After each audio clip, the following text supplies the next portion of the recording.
اعوذ باللہ من الشیطان الرجیم بسم اللہ الرحمن الرحیم رب اشرح لی صدری ویسر لی امری واحلل عقدۃ من لسانی یفقہوا قولی۔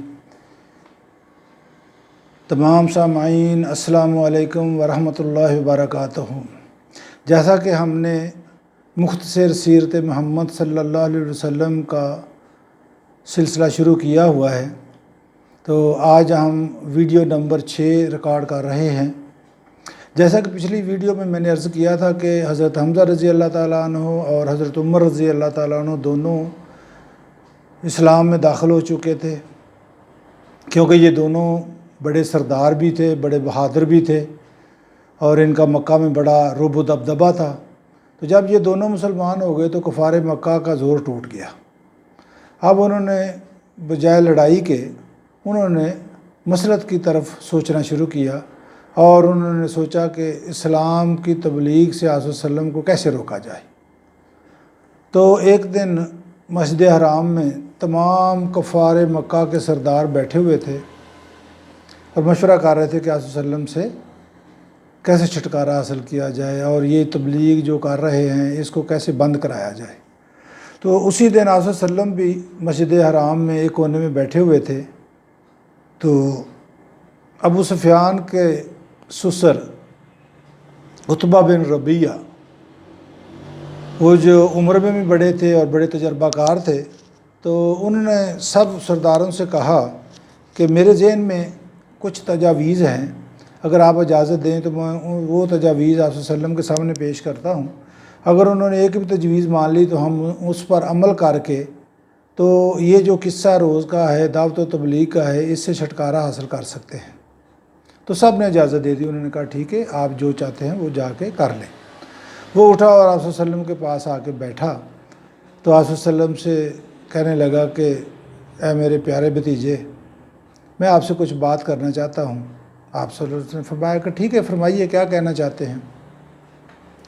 تو وہ کہنے لگے کہ آپ کی وجہ سے پورے مکہ کے گھروں میں تفرقہ پڑ گیا ہے، اور ہم بہت پریشان ہیں۔ تو میری تجویز یہ ہے کہ اگر آپ یہ سب کچھ یعنی اسلام کی تبلیغ جو کر رہے ہیں، اگر آپ اس لیے کر رہے ہیں کہ آپ کو پیسہ چاہیے، تو ہم سارے قبائل مل کے پیسہ جمع کرتے ہیں اور آپ کو پیسہ دے دیتے ہیں، اور آپ سب سے زیادہ امیر ہو جائیں گے۔ تو دوسری تجویز انہوں نے یہ دی کہ اگر آپ چاہتے ہیں کہ آپ ہمارے سردار بن جائیں تو ہم آپ کو اپنا سردار بناتے ہیں، اور کوئی بھی فیصلہ آپ کی مرضی کے بغیر نہیں ہوگا۔ اور تیسری تجویز یہ دی کہ اگر آپ چاہتے ہیں کہ کسی خوبصورت لڑکی سے شادی کرنا چاہتے ہیں تو ہم وہ بھی آپ کی کروا دیتے ہیں۔ اور چوتھی تجویز یہ دی کہ اگر یہ سب کچھ آپ خود نہیں کر رہے بلکہ کوئی آپ کے سر پر جن کا سایہ ہے وہ کروا رہا ہے، یا آپ پر کوئی جادو کیا ہوا ہے اس لیے آپ کر رہے ہیں، تو ہم آپ کے لیے بہترین سے بہترین طبیب مہیا کرتے ہیں، وہ آپ کا علاج کرے گا۔ اگر جادو کا اثر ہے تو اس کو بھی ختم کروائیں گے، جتنا بھی پیسہ لگے گا، جو بھی محنت مشقت کرنی پڑے گی، ہم کرنے کو تیار ہیں، لہٰذا آپ یہ تبلیغ چھوڑ دیں۔ تو آپ صلی اللہ علیہ وسلم نے فرمایا کہ آپ نے جو کہنا تھا کہہ دیا یا کچھ اور کہنا ہے؟ تو انہوں نے کہا کہ نہیں، میں نے جو کہنا تھا یہ 4 تجویزیں ہیں، ان میں سے جو بھی تجویز آپ مان لیں، ہم آپ کی تجویز ماننے کو تیار ہیں، ہم آپ کی بات ماننے کو تیار ہیں۔ تو آپ صلی اللہ علیہ وسلم نے حامیم سجدہ کی تلاوت شروع کی، نمبر 1 آیت سے لے کے 38 یعنی 38 آیات تک تلاوت کی، اور 38 جو آیت ہے وہ ہے تلاوت آیت سجدہ۔ تو آپ صلی اللہ علیہ وسلم نے سجدہ کیا اور فرمایا کہ یہ ہے آپ کی باتوں کا جواب۔ ان آیات کا ترجمہ مختصراً یہ ہے کہ اس میں اللہ تعالیٰ نے جو قومیں اللہ تعالیٰ کی بات نہیں مانتی تھی، جیسے عاد، سمود وغیرہ، ان کو اللہ تعالیٰ نے تباہ کیا۔ جو لوگ اللہ کی بات مانیں گے ان کے لیے بڑا اجر عظیم کی خوشخبری سنائی گئی۔ تو مطلب یہ مختصر میں آپ کو بتا رہا ہوں ان ساری آیات میں کیا کہا گیا. تو اللہ تعالیٰ نے اور ان آیات میں یہ بھی فرمایا گیا کہ یہ کلام جو ہے نا اللہ تعالیٰ کی طرف سے ہے، اور اس کو جو مانے گا اس کا اپنا بھلا ہے، جو نہیں مانے گا وہ جہنم کا وارث ہو جائے گا، یعنی اس کو جہنم میں ڈال دیا جائے گا. تو وہ یہ ساری باتیں سن کے تو اٹھ کے چلا گیا، اور جا کر تمام جو لوگ تھے ان کو بتایا کہ آپ صلی اللہ علیہ وسلم نے تو یہ سنا دی مجھے، تو اس کا تو مطلب ہے کہ وہ ہماری کوئی بھی تجویز ماننے کو تیار نہیں ہے. اب انہوں نے کہا کہ ٹھیک ہے یہ تو بات نہیں ماننے والے، چلو ہم کچھ اور سوچتے ہیں. اب تمام سرداران قریش اور جتنے بھی کفار مکہ کے لوگ تھے انہوں نے یہ طے کیا کہ ان کے جو دو خاندان ہیں بنو ہاشم اور بنو مطلب، ان کا معاشرتی بائیکاٹ کیا جائے، یعنی ان کے ساتھ لینا دینا، ان کے ساتھ رشتے کرنا، کوئی تجارت کرنا، کسی قسم کا تعلق ان کے ساتھ نہیں رکھنا. سب لوگ اس پر متفق ہو گئے. انہوں نے ایک باقاعدہ یعنی اعلامیہ لکھا اور وہ خانہ کعبہ میں لٹکا دیا کہ آج کے بعد ان کے ساتھ قطع تعلق ہے، بائیکاٹ ہے، کوئی بھی قبیلہ، کوئی بھی خاندان ان کے ساتھ کوئی کسی قسم کا تعلق نہیں رکھے گا. تو یہ دونوں قبیلے بنو ہاشم اور بنو مطلب، یہ دونوں شعب ابی طالب میں محصور ہو گئے. شعب ابی طالب ایک محلے کا نام تھا، یعنی کہ جو ان کا ایریا تھا اس کے اندر ایک قسم کا ان کو محصور کر دیا گیا. تو تقریباً 3 سال تک یہ مقاطع یعنی بائیکاٹ جاری رہا، اور اتنا مشکل وقت یہ گزارا صلی اللہ علیہ وسلم نے، اور ساتھ جو جتنے بھی مسلمان تھے یا ان کے رشتہ دار تھے، ان میں ابو طالب بھی شامل تھا، سارے لوگ جو تھے وہ اس شعب ابی طالب میں محصور ہو کے رہے.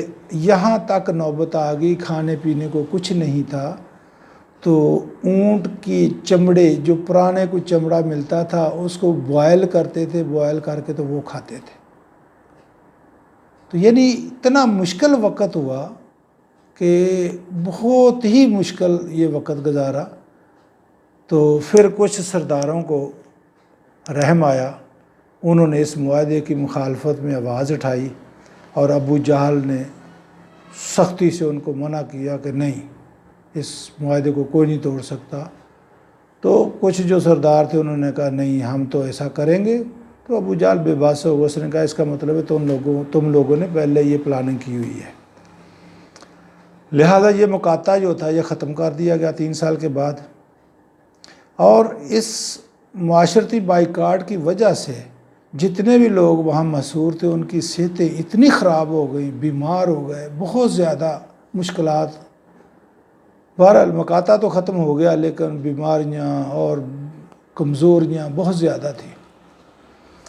اسی وجہ سے آپ صلی اللہ علیہ وسلم کے جو چہیتے چچا تھے ابو طالب، ان کی صحت بہت خراب ہو گئی، وہ بہت بیمار ہوئے، اور اتنا ہو گیا کہ وہ قریب المرگ ہو گئے. تو آپ صلی اللہ علیہ وسلم ان کے پاس تشریف لائے اور ان سے کہا کہ اے پیارے چچا آپ یہ کلمہ پڑھیں لا الہ الا اللہ، تاکہ میں آپ کے لیے اللہ تعالیٰ سے مغفرت کی دعا کر سکوں. تو پاس ہی ابو جہل اور ایک دوسرا بندہ تھا، اس کا نام تھا عبداللہ بن ابو امیہ، وہ بھی بیٹھا تھا، وہ بھی سردار تھا. وہ دونوں کہنے لگے اے ابو طالب اب مرتے مرتے اپنے باپ دادا کا دین چھوڑ رہے ہو، یعنی ایک قسم کا تان زنی شروع کر دی. تو ابو طالب نے آصف صلی اللہ علیہ وسلم کی طرف دیکھا اور عرض کی کہ اے میرے پیارے بھتیجے، میں کلمہ شہادت تو پڑھ لوں لیکن یہ لوگ مجھے کہیں گے کہ اس نے موت کے ڈر سے اپنے باپ دادا کا دین چھوڑ دیا، تو لہٰذا میں باپ دادا کے دین پر جان دیتا، یعنی کہ انہوں نے کلمہ نہیں پڑھا اور وہ فوت ہو گئے۔ جب فوت ہو گئے تو آصف صلی اللہ علیہ وسلم بہت پریشان ہوئے۔ آصف صلی اللہ علیہ وسلم نے فرمایا کہ میں آپ کی مغفرت کے لیے اس وقت تک دعا کروں گا جب تک مجھے اللہ تعالیٰ روک نہ دے۔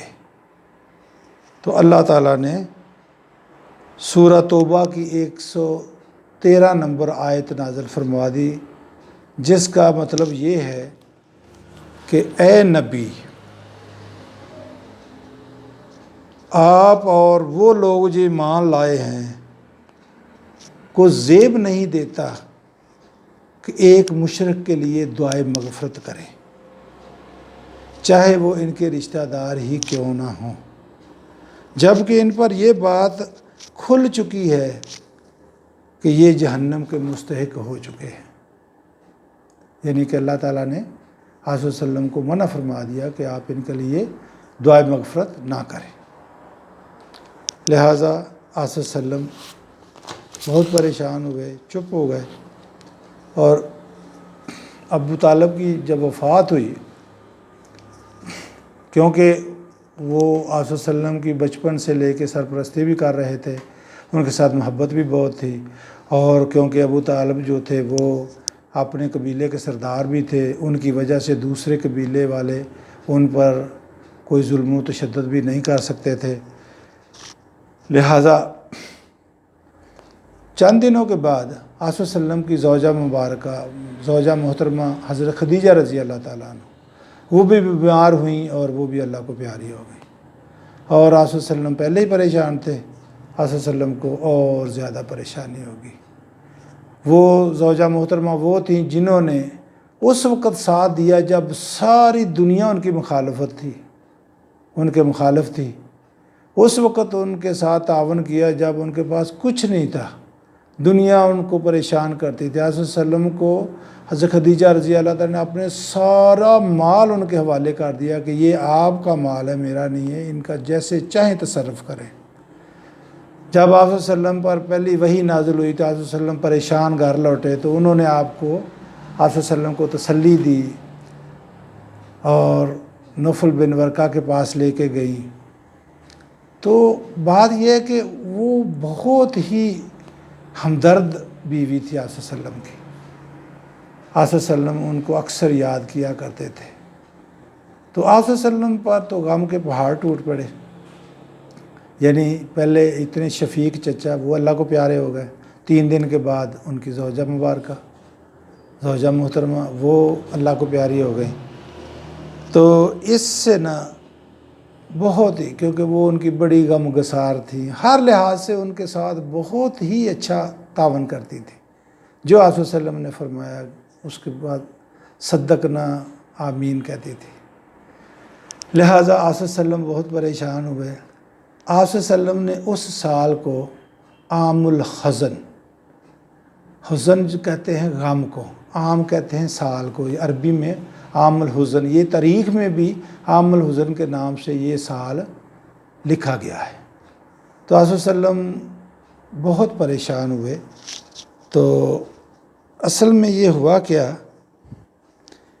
کہ جب دونوں یہ ان کے ساتھ جو پیارے رشتے تھے دونوں آپ سے جدا ہو گئے، تو کفار مکہ جو تھا ان کو اور بڑی شے مل گئی، اور وہ آصف صلی اللہ علیہ وسلم کو بہت زیادہ تنگ کرنا شروع کر دیا۔ آصف صلی اللہ علیہ وسلم کا مکہ میں رہنا بہت ہی مشکل ہو گیا۔ اب کیا ہوا کہ جب آپ صلی اللہ علیہ وسلم کے چچا ابو طالب فوت ہو گئے، تو قریش کا سردار، یعنی آپ تو قریش کے سردار تھے، قبیلہ قریش کے، تو قبیلہ قریش کا اب سردار بن گیا ابو لہب۔ ابو لہب بھی آپ صلی اللہ علیہ وسلم کا سکا چچا تھے، لیکن وہ شروع سے آپ صلی اللہ علیہ وسلم کی سخت مخالفت کرتے تھے، وہ اور ان کی بیوی دونوں ہی بہت مخالف تھے۔ آپ لوگوں کو یاد ہوگا کہ سورہ لہب یعنی تبت یدا ابی لہب ما تب ما اغنی عنہ مالہ وما کسب سیصلی نارا ذات لہب وامرأتہ حمالۃ الحطب فی جیدہا حبل من مسد۔ یہ ابو لہب کیونکہ آپ صلی اللہ علیہ وسلم کو بہت تنگ کرتے تھے، ان کی بیوی بھی بہت تنگ کرتی تھی، تو اللہ تعالیٰ نے ان کو تنبیہ کے طور پر یہ صورت نازل کی تھی۔ تو یہ وہی ابو لہب ہے، یا رسول صلی اللہ علیہ وسلم کے ہمسایہ بھی تھے، اور جو ان کی چچی تھی وہ بھی بہت دشمنی کرتی تھی۔ تو اب تو وہ بن گئے سردار، تو انہوں نے اعلان کر دیا کہ آپ صلی اللہ علیہ وسلم کو کہنے لگے کہ آج کے بعد میں جیسے کہ ابو طالب آپ کی سرپرستی کرتے تھے، میں آپ کی سرپرستی سے ہاتھ اٹھاتا ہوں، میں آپ کے کسی قول و فعل کا ذمہ دار نہیں ہوں۔ یعنی کہ لوگوں کو انہوں نے اعلان کر کے بتا دیا کہ آپ صلی اللہ علیہ وسلم کے ساتھ آپ جو چاہیں کر لیں، میں کچھ نہیں کہوں گا، یعنی اب ان کے سر پر میری سرپرستی نہیں ہے اور میری شفقت نہیں ہے، آپ جو چاہیں اس کے ساتھ کر سکتے ہیں۔ تو آپ صلی اللہ علیہ وسلم بہت پریشان ہوئے۔ بہرحال اللہ تعالیٰ کے نبی تھے، اللہ کے پیغمبر تھے، ان کے ساتھ اللہ کی سپورٹ تھی، لیکن انسان جو دنیا والے ہیں، دنیا والے تو دنیا داری کرتے ہی ہیں، لہٰذا سارے کفار مکہ صلی اللہ علیہ وسلم کے سخت دشمن ہو گئے۔ تو آج کی ویڈیو میں یہیں ختم کرتا ہوں، انشاءاللہ تعالیٰ اگلی ویڈیو میں ملاقات ہوگی۔ اگر آپ کو یہ میری ویڈیو پسند آئی ہے تو پلیز اس کو آپ لائک کریں، شیئر کریں، سبسکرائب کریں اور بیل آئیکن پر لازمی کلک کریں تاکہ آئندہ آنے والی ویڈیو آپ کو ملتی رہے۔ انشاءاللہ تعالیٰ دوبارہ ملاقات ہوگی۔ السلام علیکم ورحمۃ اللہ وبرکاتہ۔